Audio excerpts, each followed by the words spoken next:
time for Biz Chat. And our lead story touches on Kenya's economy. Now, Kenyans will agonize longer before a reprieve on the cost of living is witnessed. Treasury Cabinet Secretary Njuguna Ndung'u now says the state is working to correct institutional failures that are partly to blame for the situation. Jasmine Murani with the details.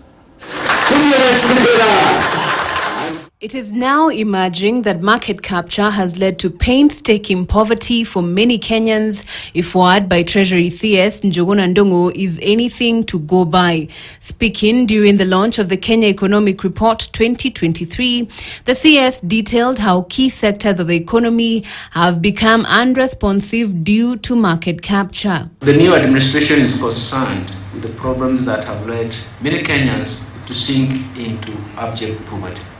One of the identified problems is the market capture, so that those at the bottom of the pyramid do not get returns for their sweat and investment. For instance, today we can ask ourselves three questions. What happened to the vibrant sugar growing regions, for example? What happened to coffee?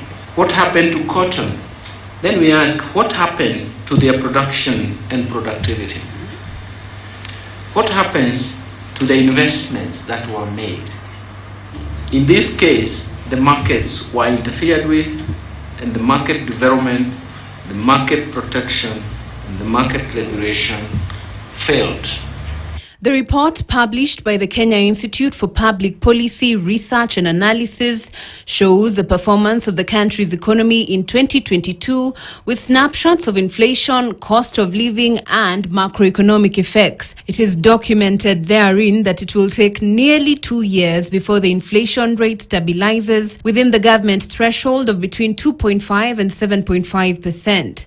This follows the runaway inflation witnessed in 2022, hitting high of 9.6% and averaging at 7.7%. When food inflation is going up, then everybody is affected, and more so the low-income household, who spend about 60% of their income on food. So anytime food prices go up, then cost of living increases, and the low-income earners hit or bear a heavy burden.